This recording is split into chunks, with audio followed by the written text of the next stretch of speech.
ఇంతకు ముందు ఎపిసోడ్‌లో గుర్రం మళ్ళీ ముందుకు వెళ్ళగానే ఆ గుర్రానికి ఏం జరిగింది? దానిని విడిపించే క్రమంలో అర్జునుడికి సౌపరి మహర్షి చేసిన బోధ గురించి తెలుసుకున్నాం గదా! ఇప్పుడు ఆ అర్జునుడికి ఆ శిల ఏంటి అనే కథ చెబుతాడు. అసలు ఆ చండీదేవి ఎవరు? ఆమెకు ఆ శాపం ఎలా వచ్చింది? గౌతముడు అహల్యను శపించినట్టుగా ఉద్దాలకుడు చండీదేవిని ఎందుకు శపించాడు? అనే ఆసక్తికరమైన కథ, అలాగే ఆ రాయికి అర్జునుడి వలన శాప విముక్తి ఎలా కలుగుతుందనే విషయాలను ఈ ఎపిసోడ్‌లో తెలుసుకుందాం. సో ఇంక లేట్ చేయకుండా వీడియోలోకి వెళ్ళిపోదాం. ఈ కథ చాలా ఇంట్రెస్టింగ్‌గా ఉంటుంది.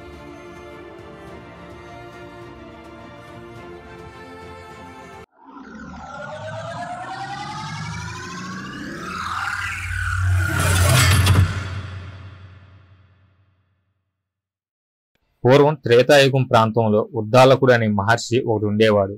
వేదాధ్యాయం చాలా శ్రద్ధగా చేస్తూ ఉండేవాడు. దానితో పాటే అద్భుతమైన తపస్సాధన కూడా ప్రారంభించాడు ఆ కుర్రవాడు. శాస్త్రాలన్నీ కూడా కామస్పర్శ లేని వివాహ వ్యవస్థను ఏర్పాటు చేసి అటువంటి వివాహాన్ని ఆచరించుకోవాలని శాసిస్తున్నాయి. అంటే కామస్పర్శ లేని వయసులోనే వివాహాలు జరగాలని శాస్త్రాలు నిర్ణయిస్తూ ఉండటం చేత ఉత్తములైన బ్రాహ్మణ మహర్షులంతా కూడా ఆడపిల్లలకు 8 ఏళ్ళు, మగపిల్లలకి 15-16 ఏళ్ళు ఉండే వయసులోనే వివాహాలు చేస్తూ ఉంటారని మనకు తెలుసు కదా. ఏ లౌకికమైన ఆలోచనలు లేని ఆడపిల్ల, లౌకిక స్పర్శ లేని మగపిల్లవాడు, ఈ ఇద్దరికీ వివాహం జరిగితే పిల్లలో తల్లిదండ్రులు కూడా తపస్సులే చేస్తూ ఉంటారు కనుక వీళ్ళకి సహజంగానే తపస్సు వంట పడుతుందని వారి ఆలోచన. వీళ్ళు యుక్త వయస్కులై కాస్త శరీరాన్ని గురించి ఆలోచించే పరిస్థితి వచ్చేసరికి భార్యకు భర్త, భర్తకు భార్య సిద్ధంగా ఉంటారు. అప్పటికి వాళ్ళిద్దరూ కలిసి అనుష్ఠానం చేసుకుంటూ ఉంటారు. కలిసి ఉండటం అలవాటు అవుతుంది కనుక వారు కామప్రధానులు కాకుండా ధర్మప్రధానులై సంసారం చేస్తారనే ఉద్దేశంతో ఆ వ్యవస్థను ఏర్పాటు చేశారు. ఆ ప్రకారంగానే 8 ఏళ్ల చండీ అనే పిల్లను తీసుకువచ్చి ఉద్దాలకుడికి వివాహం చేశారు. ఆ పిల్ల కాస్త పెడసరంగా మాట్లాడుతోంది. పెళ్లిలోనే ఆ రంగు బయటపడింది. అయినా ఈ పక్క ఆ పక్క అవ్వలంతా దాన్ని హాస్యంగా మారుస్తున్నారు. ఆ పిల్ల చేత ఇంకాస్త పెడసరంగా మాట్లాడిస్తున్నారు. అంతా సంతోషపడుతున్నారు. 5 రోజుల వివాహం అయిపోయింది. చివరికి ఆశీర్వచనం సమయం వచ్చేటప్పటికి, అమ్మ, ఇక నుంచి నువ్వు అత్తవారింటికి వెళ్ళి నీ భర్త అత్తమామలు చెప్పినట్టుగా వింటూ ఉండాలి. ఇది నీ ధర్మం అని చెప్పారు. ఆ అమ్మాయి కుండ బద్దలు కొట్టినట్టుగా, నా ప్రాణం పోయినా సరే నా అత్తమామల మాట వినను, నా భర్త మాట అసలే వినను అని చెప్పేసింది. అందరూ పకపకా నవ్వారు. నీకేం తెలుసులే అత్తమామలంటే, మొగుడంటే నీకేం తెలుసు, అలాగే అంటారు, వయసు వస్తే వారే వెంపడబడి తిరుగుతారు అని పకపకా నవ్వారు. ఈ పిల్లను అత్తవారింటికి తీసుకెళ్లారు. కానీ ఒక్క మాట కూడా వినేది కాదు. పరమ పెడసరంగా ఉండేది. ఈ కుర్రవాడు చదువుకుంటున్నాడు కనుక ఇతనికి ఏమీ తెలియదు. కోడలి మీద నేరం చెబితే కుర్రవాడి మనసు విరిగిపోతుందని అత్తమామలే జాగ్రత్తగా ఇంట్లో పనులన్నీ సర్దుకుంటూ ఈ పిల్ల గయ్యాలితనం బయటపడనీయకుండా కొంచెం కమ్ముకుంటూ వచ్చేవారు. కొంతకాలానికి అత్తమామ ఇద్దరూ వెళ్ళిపోయారు. వీళ్ళ మీద సంసారం పడింది. ఉద్దాలకుడే సంసార నిర్వహణలోకి వచ్చాడు. వచ్చి చూస్తే ఈ పిల్ల పరమ పెడసరం, పరమ గయ్యాలి. ఆ నోటికి తట్టుకోలేం. అటువంటి పరిస్థితిలో ఉంది. ఏం చేయాలో తెలియక ఈ విషయం వీధిన పడటం ఇష్టం లేక భార్యను స్వీకరించిన తర్వాత పరిత్యాగం చేయటం మహాపాపం కనుక, ఎంత క్రూర స్వభావం కలవారైనా సరే భార్యా పరిత్యాగం చేయకూడదు కనుక మెల్లిగా నచ్చ చెప్పుకుంటూ బుజ్జగించుకుంటూ దారిలోకి తెచ్చుకోవాలి గాని పరిత్యాగం చేయకూడదు అని ధర్మశాస్త్రంలో ఉంది కనుక ఆ అమ్మాయిని వదులుకోవటం ఇష్టం లేక ఆ అమ్మాయికి ఎలా నచ్చుబాటు అవుతుందో తానే ఆలోచించుకుంటూ, తానే అలా నడుచుకుంటూ, ఇంట్లో పనులు కూడా తానే చేసుకుంటూ, బయటపడకుండా అంట్లు కూడా తానే తోముకుంటూ, విద్యార్థులకు పాఠాలు చెప్పుకుంటూ కాలక్షేపం చేస్తున్నాడు ఉద్దాలకుడు. చాలా రోజులు గడిచిపోయినాయి. తల్లిదండ్రి పోయారు కదా, వాళ్లకు తద్దినాలు పెట్టాలి. ఆ తద్దినాలు పెట్టడానికి భార్య సహకారం చేయదు సరికదా, వాటిని చెడగొట్టేస్తూ ఉంటుంది. ఇంటికి ఎవరైనా అతిథులు వస్తే వాళ్ళను తిట్టి గోల చేసి గెంటి పారేస్తుంది. ఇంట్లోకి ఎవరినీ రానియదు. ఇరుగు పొరుగు వారందరితోనూ విరోధమే. ఏ విద్యార్థిని ఇంటికి చేరనీయదు.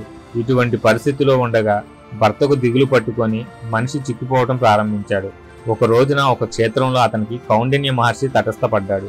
ఈ కుటుంబానికి తెలిసిన వాడే. ఆయన ఈ కుర్రవాణ్ణి చూసి, ఏమయ్యా ఉద్దాలక, ఇంత చిక్కిపోయావు, ఆరోగ్యం బాగా లేదా అని అడిగాడు. ఉద్దాలకుడు ఇక ఆపుకోలేక బళ్ళుమన్నాడు. ఏం లేదండి, ఆరోగ్యం బాగానే ఉంది. కానీ ఇంటి దానితో ఇట్లా చిక్కు వచ్చింది. నానా గోల అయిపోయింది. కనీసం తండ్రి తద్దినం కూడా పెట్టనీయటం లేదు. నేనేం చేయాలో అర్థం కావటం లేదు. భార్యా పరిత్యాగం చేయకూడదని ధర్మశాస్త్ర నిర్ణయం ఉంది. మరి దీని దగ్గర ఏ ఇతర దోషాలు లేవు. చెడు నడకటువంటిది ఏమీ లేదు. కానీ మాట మాత్రం తట్టుకోవటం కష్టం. ఒక ధర్మం లేదు, ఒక పుణ్యం లేదు.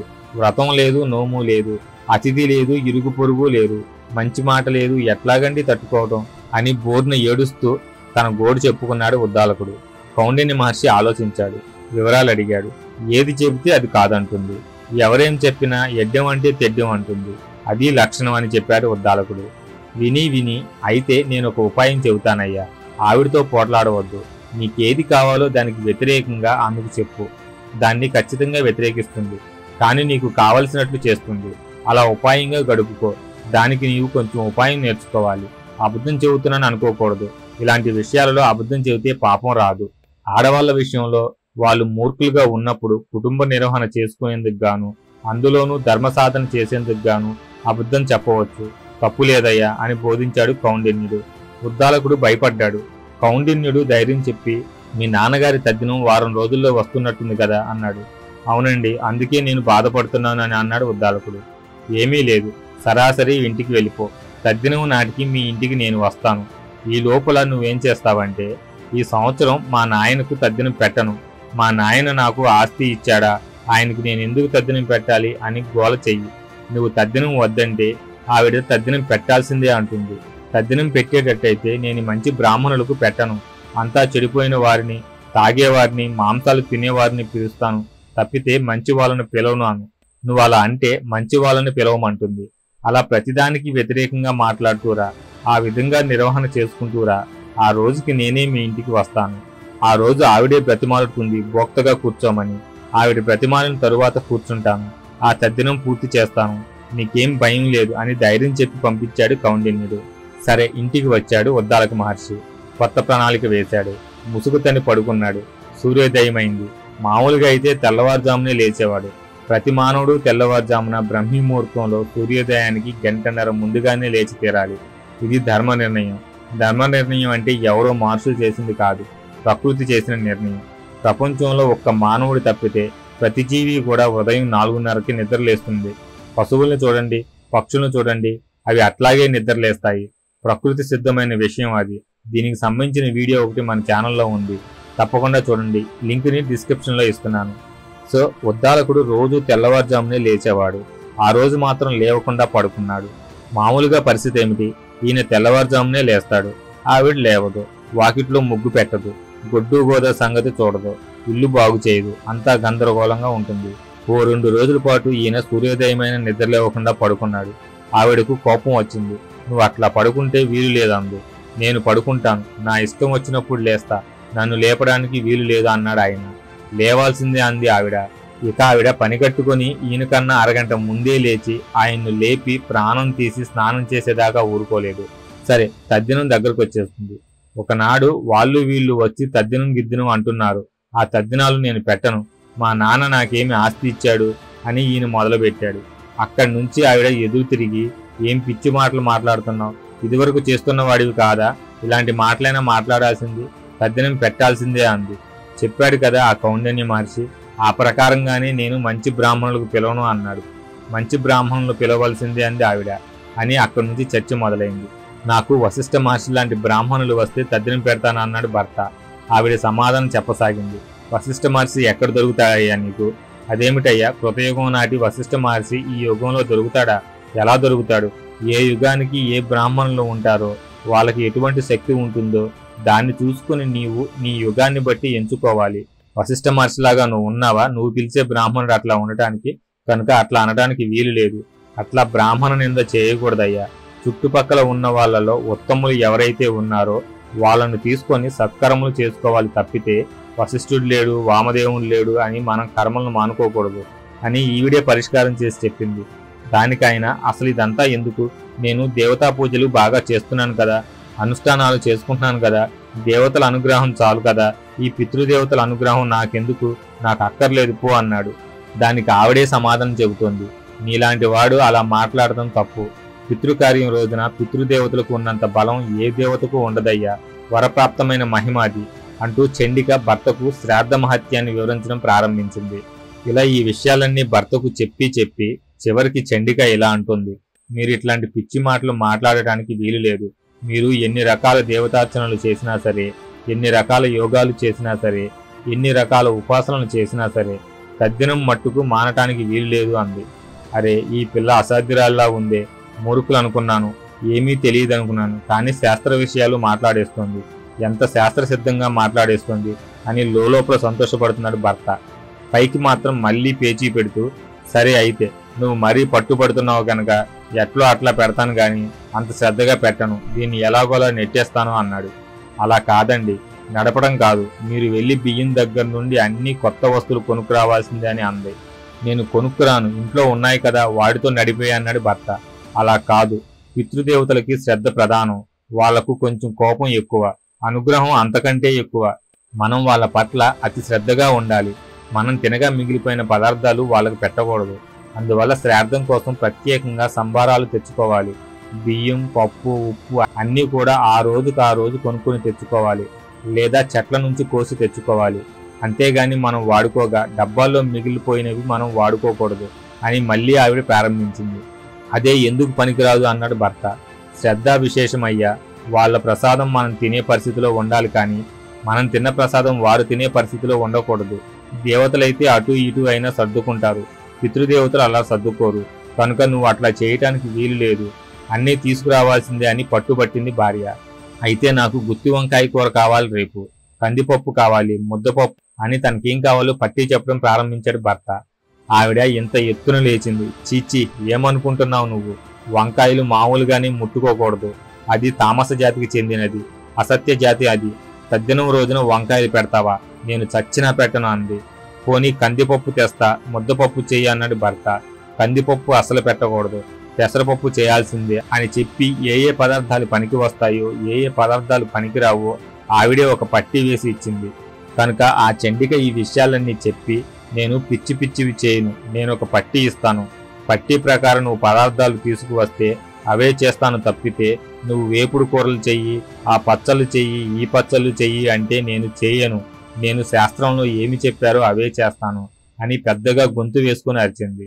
ఆ భర్త పాపం లోపల సంతోషిస్తూ, నీతో నాకెందుకు ఈ పాటలు, నలుగురు వింటారు అని నుసుక్కుంటూ వెళ్ళి ఆవిడ చెప్పిన శాస్త్రీయ పదార్థాలన్నీ తీసుకువచ్చాడు.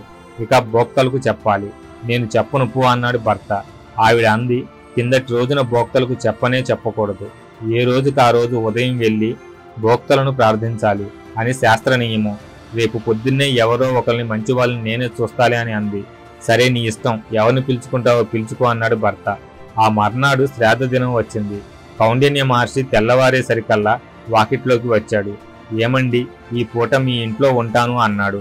ఆయన్ని చూడగానే ఉద్దాలకుడు విసుక్కున్నాడు. ఈ ముసిరివాడు ఎక్కడ దొరికాడు? మా తండ్రి గారి మిత్రుడు, ఈయన మహా చాదస్తుడు, వచ్చినప్పటి నుంచి ప్రాణం తీస్తాడు, ఈయన ఇంట్లో ఉండటానికి వీలు లేదని గోల పెట్టేశాడు. వెంటనే ఆవిడ వాకిట్లోకి వెళ్ళి ఆయన పాద నమస్కారం చేసి, అయ్యా మహానుభావులు, మా మామగారికి మిత్రులు, ఈ రోజు మా మామగారి తిథి, మీరు భోక్తగా ఉండాలి, మీ శిష్యుల్ని కూర్చోబెట్టాలి, మీరే దగ్గరుండి చేయించాలి అని బతిమాలి ఎలాగో ఒప్పించింది. ఈ విధంగా ఉద్దాలకుడికి ఏది కావాలో అది జరిగిపోతుంది, కానీ మాట మాత్రం వ్యతిరేకంగా మాట్లాడుతున్నాడు. సంతోషంగా కార్యక్రమం జరిగిపోతుంది, పైకి మాత్రం అంతా అసంతృప్తిగా ఉన్నట్లు చూపిస్తున్నాడు. ఆ కౌండిన్య మహర్షి కూడా ఉద్దాలకుడు తాను చెప్పిన సలహా ప్రకారంగా నడుచుకుంటూ పితృకార్యక్రమం నిర్వర్తిస్తున్నందుకు సంతోషపడుతున్నాడు. కార్యక్రమం నడుస్తుంది, మంత్రాలు మొదలయ్యాయి. అవి మొదలైన తరువాత ఈ భార్య చండికతో ఎక్కువ ప్రసక్తి లేదు. వడ్డన సమయం వచ్చేసరికి ఆ భర్త, తీసుకురా ముందర, ఏమేమి కూరలు చేసావో చూపించు, రుచి చూపించేయి, వారికి ఏం కావాలో తీసుకుంటారని మొదలుపెట్టాడు. చీచి, అటువంటి పిచ్చి పనులు చేయకూడదు. ఈ తద్దినం రోజున పదార్థం ఏ సమయంలో వడ్డించాలో నియమం ఉంది, దానికి ఒక వరుస ఉంది, ఆ ప్రకారం వడ్డిస్తాను తప్పితే నువ్వు చెప్పినట్లు చేయను అని ఆవిడ శాస్త్రీయంగా ఎలా చేయాలో అలాగే చేసింది. అంతా జరిగిపోతుంది. బ్రాహ్మణుల భోజనాలు అయిపోయాయి, వాళ్లకు దక్షిణలు ఇచ్చేశారు. ఇంకా ఈ పిండాలను తీసుకువెళ్లి నదిలో కలపాలి. తరువాత కర్త వచ్చి భోజనం చేయాలి. అక్కడి దాకా వచ్చింది. ఆ సమయం వచ్చేసరికి ప్రాంతీయ ఆచారం ఒకటి ఉంది. కర్త స్వయంగా పిండాలు తీసుకువచ్చి నదిలో కలపొచ్చు, లేదంటే తన ఆజ్ఞతో భార్య గాని కొడుకుని గాని శిష్యుల్ని గాని పంపించి నదిలో కల్పించవచ్చు. అందువల్ల ఉద్దాలకుడు పిండాలను భార్య ద్వారా నదిలో కల్పించాలనుకున్నాడు. తద్దినం లోకోత్తరంగా జరిగిపోయింది. సాక్షాత్తు కౌండిన్య మహర్షి భోక్తగా వచ్చాడు అని ఉద్దాలకుడు లోపల పొంగిపోతున్నాడు. ఆ సమయంలో అసలు మాట మర్చిపోయి ఈయన చండి నువ్వు పిండాలు తీసుకువెళ్లి నదిలో కలిపిరా మనం భోంచేద్దాం అన్నాడు. అనేటప్పటికీ ఒక్కసారి చండీ కాస్త చండీకాళి అయిపోయింది. మీ నాన్న తద్దినానికి తోడు పిండాలు నదిలో కూడా వేయాలా, చాలే వీటిని ఈ పెంట కుప్పలో వేస్తానని ఆయన అడ్డం పడే లోపలే తీసుకువెళ్లి పెంట కుప్పలో పారేసింది. అక్కడి దాకా బ్రహ్మాండంగా జరిగిపోతున్న శ్రాద్ధం కాస్త ఒక్కసారి చెడిపోయింది. శ్రాద్ధంలో అదే విశేషం. ఒక్క అంశం చెడిపోయినా సరే మొత్తం శ్రాద్ధం చెడిపోతుంది. దేవతా పూజల్లో అట్లా ఉండదు. ఎంతవరకు చేస్తే అంతవరకు ఫలితం వస్తుంది. ఇక్కడ చండిక చేసిన పని వల్ల శ్రాద్ధం మొత్తం చెడిపోయింది. ఉద్దాలకుడు దీనికి తట్టుకోలేకపోయాడు. భార్యను కష్టపెట్టకూడదు, భార్యను తిరస్కరించకూడదనే ధర్మానికి కట్టుబడి ఇన్నాళ్ళు నోరు నొక్కుకొని మనసును అదుముకొని కూర్చున్న ఉద్దాలక మహర్షిలో ఉన్న ఉగ్రమైన తపశక్తి ఒక్కసారి జూలు విదిలించుకొని ముందుకు వచ్చేసింది. అగ్నిపర్వతంలా పేలిపోయింది. నిర్భాగ్యురాల, ఎలా చేతులొచ్చాయా నీకు? సాక్షాత్తు పితృదేవతలు సన్నిహితులై నన్ను అనుగ్రహించారు. బ్రహ్మమూర్తి కౌండిన్య మహర్షి వచ్చి స్వయంగా మంత్రం చెప్పి అనుగ్రహించాడు. ఇటువంటి పరమ పవిత్రమైన కార్యంలో ఈ పిండాలను తీసుకెళ్లి అవలీలగా పెంట మీద వేసేశావా? నీ వల్ల శ్రాద్ధకరమంతా చెడిపోయింది. ఛీ, వింధ్య పర్వత ప్రాంతాల్లో బండరాయి వైపో అని శపించేశాడు. ఆనాడు గౌతముని అహల్యాదేవిని ఎలా శపించాడో అలా శపించాడు ఈయన. ఆయన అలా అనేటప్పటికీ ఉన్న మనిషి కాస్త అక్కడికక్కడే రాయి అయిపోయింది. సగం సగం తెలుస్తోంది ఆవిడికిప్పుడే. తన శరీరంలో మార్పులు వస్తున్నట్టు తాను బిగుసుకుపోతుంది, రాయి అయిపోతుంది. వెంటనే ఆమె భర్త కాళ్ళ మీద పడి, నాదా ఇంత తీవ్రంగా శపిస్తున్నావు నన్ను, ఈ శాపానికి ఏదైనా నివారణోపాయం ఉంటే చెప్పు అంది. నీ మీద కోపంతో శపించటం లేదు, మహాపాతకం ఏదో నిన్ను పట్టుకుంది. శాస్త్రమంతా తెలిసి కూడా స్వదంశంలో పుట్టి కూడా వ్యతిరేక మార్గంలో సంచారం చేస్తున్నావు కనుక ఈ పాప ప్రక్షాళన జరగాలి నీకు. అందుకే నీకు ప్రాయశ్చిత్తంగా ఉండేందుకోసం ఆకలి దప్పులతో శిలగా ఉండమన్నాను. ఇలా కొంతకాలం ఉన్న తరువాత, అనేక వేల సంవత్సరాల తర్వాత శ్రీకృష్ణుడికి సాక్షాత్ శిష్యుడైన అర్జునుడనే మహానుభావుడు నరమహర్షి రూపాంతరమైన వాడు వస్తాడు. ఆయన చేతి స్పర్శ నీకు తగిలితే అప్పుడు నువ్వు పూర్తిగా పవిత్రురాలు అయిపోయి మానవాకారం పొందుతావు. అప్పుడు నేను నిన్ను స్వీకరిస్తానని అంటాడు ఉద్దాలకుడు. ఆ మాటలు విని కొంత తృప్తి పడుతూ ఉండగానే ఆవిడ పూర్తిగా శిలైపోతుంది. ఆ శిల వెళ్లిపోయి ఆ వింధ్యా పర్వతాలలో ఒక అడవిలో పడిపోతుంది. కొన్ని వేల సంవత్సరాలుగా అట్లాగే ఉంది అక్కడ ఆ శిల. సో ఇప్పుడు అర్జునుడికి గుర్రాన్ని విడిపించుకోవడం తెలిసిపోయింది. ఆ తర్వాత ఆ గుర్రాన్ని విడిపించుకొని ముందుకు వెళ్తుండగా ఏం జరిగింది, ఆ గుర్రం ఏ రాజ్యంలోకి ప్రవేశించింది, ఆ రాజు ఎటువంటి వాడు, అలాగే ఆ రాజు గుర్రాన్ని పట్టుకొని ఏం చేయబోతున్నాడు అనే విషయాలన్నీ కూడా తర్వాత వచ్చే ఎపిసోడ్ లో తెలుసుకుందాం. కథ చాలా ఇంట్రెస్టింగ్ గా ఉంటుంది. సో అవన్నీ మిస్ అవ్వకుండా ఉండాలని తెలుసు కదా, ఛానల్ సబ్స్క్రైబ్ చేసుకొని నోటిఫికేషన్ ఆన్లో పెట్టుకోండి. అలాగే మీ ఫ్రెండ్స్ అండ్ ఫ్యామిలీకి షేర్ చేయండి. అన్నిటికన్నా ముందు ఈ వీడియోని లైక్ చేయండి, అప్పుడే వీడియోకి కొంచెం రీచ్ పెరుగుతుంది. ఇంత కష్టపడి వీడియో చేస్తున్నందుకు నాకు కూడా కొంచెం ఎంకరేజ్మెంట్ గా ఉంటుంది. అలాగే మీ అభిప్రాయాలను కామెంట్స్ రూపంలో తెలపండి, నేను ఖచ్చితంగా రిప్లై ఇస్తాను. సో ఇంకా వచ్చే వీడియోలో కలుసుకుందాం. అంతవరకు సెలవు, బాయ్.